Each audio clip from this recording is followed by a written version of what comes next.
Topic है अक्षांश, latitude. क्या है? लैटिट्यूड।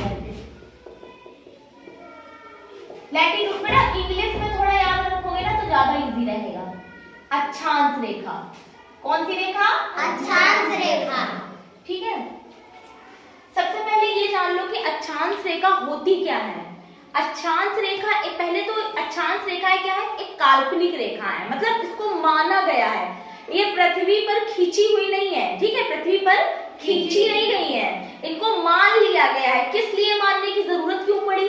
जरूरत इसलिए पड़ी कि इससे हम क्या, समय और स्थिति, ठीक है, समय और स्थिति की जानकारी मिल सके हमको। ठीक है, कौन सा देश कहाँ पे है, कौन सा आइलैंड कहाँ पे है, कौन सा ओशन कहाँ पे है, ठीक है, इसकी जानकारी प्राप्त हो सके, स्थिति प्राप्त हो सके।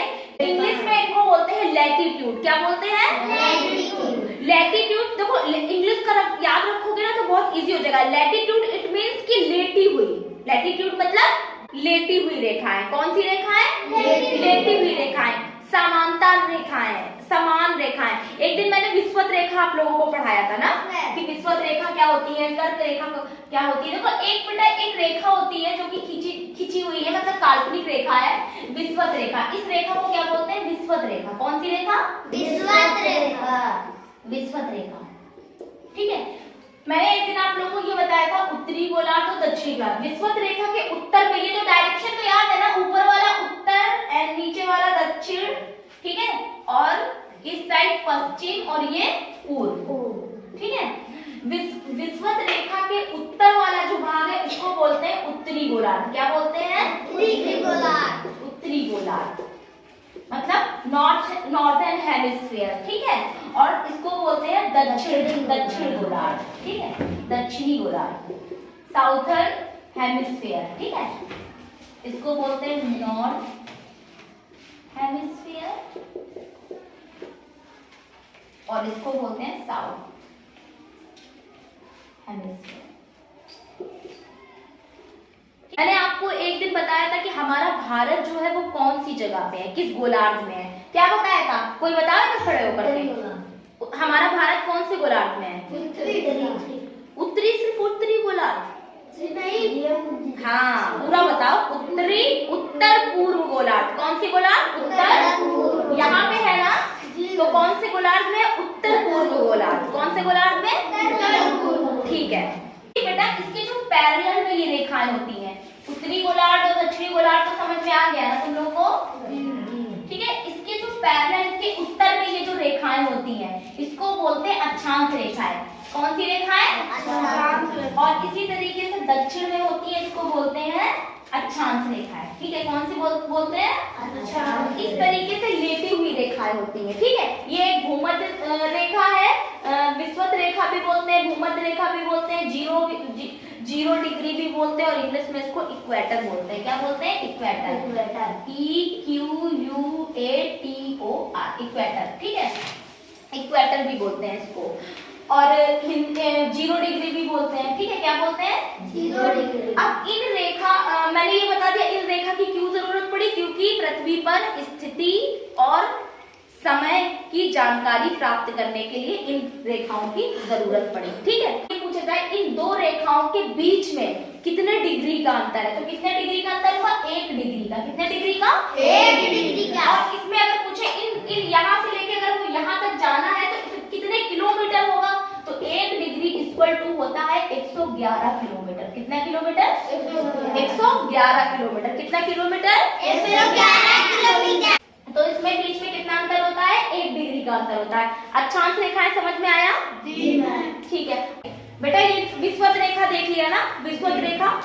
अब ये आप लोगों ने ये मुझसे नहीं पूछा कि ये रेखाएं होती कितनी है, कुछ गिनती होगी ना, कुछ संख्याएं होंगी इनकी ना कि कितनी होंगी। तो बेटा जब भूमध्य रेखा के उत्तर में कितनी होती है? 90 रेखा होती है। कितनी रेखा होती है? 90।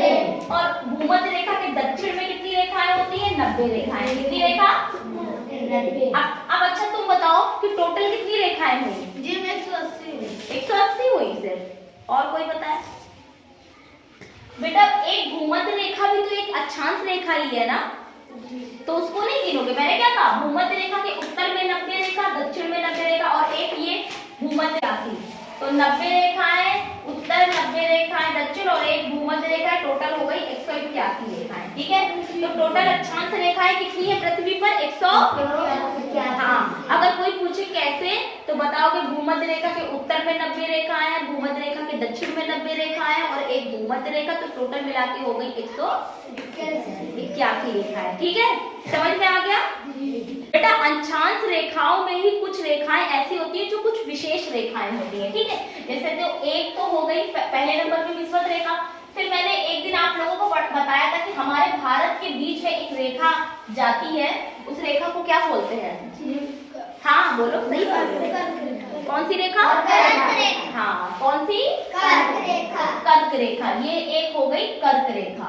कर्क रेखा, कर्क रेखा या 23.5 डिग्री भी बोलते हैं इसको। ठीक है, 23.5 डिग्री। ठीक है, कितने कहाँ पे स्थित है? 23.5 डिग्री पे। ठीक है, और इसी के नीचे दक्षिण में एक रेखा है, उसको क्या बोलते हैं? किसी को पता है?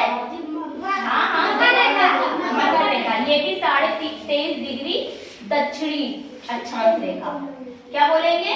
23.5 डिग्री दक्षिणी अक्षांश रेखा। ठीक है, इसको मकर रेखा भी बोलते हैं। क्या बोलते हैं? मकर रेखा। फिर इसके ऊपर टेम्परेट रीजन में जब जाएंगे तो यहाँ पर एक मिलेगी 66.5 डिग्री, 66.5 डिग्री आर्कटिक रेखा। कौन सी रेखा? आर्कटिक रेखा।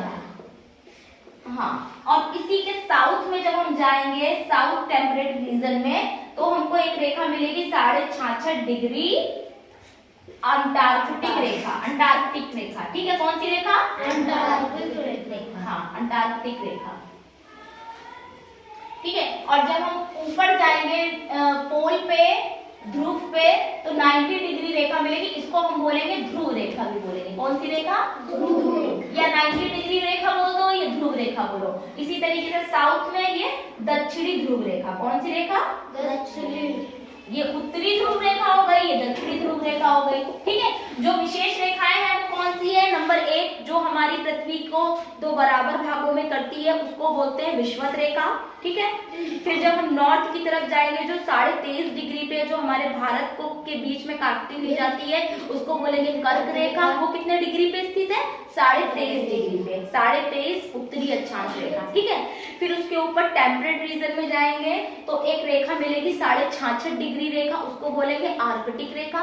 फिर सबसे ऊपर जाएंगे पोल्स पे तो एक रेखा मिलेगी उत्तरी ध्रुव रेखा। कौन सी रेखा? उत्तरी ध्रुव रेखा, 90 डिग्री पे। ठीक है, इसी तरीके से साउथ में आ जाओ, विषुवत रेखा के दक्षिण वाले भाग में जब हम नीचे जाएंगे 23.5 डिग्री दक्षिणी अक्षांश रेखा, उसको बोलेंगे मकर रेखा। कौन सी रेखा? मकर रेखा। फिर उसके नीचे टेम्परेट रीजन पे जाएंगे तो हम देखेंगे एक 66.5 अंटार्कटिक रेखा मिल रही है, उसको कौन सी बोलेंगे? अंटार्कटिक रेखा। ठीक है, 66.5 डिग्री। फिर जब हम दक्षिणी ध्रुव पे जाएंगे तो हमें एक रेखा मिलेगी, उसको बोलेंगे अब दक्षिणी ध्रुव रेखा। वो कौन सी डिग्री पे है? 90 डिग्री पे। कितने डिग्री पे? 90 डिग्री।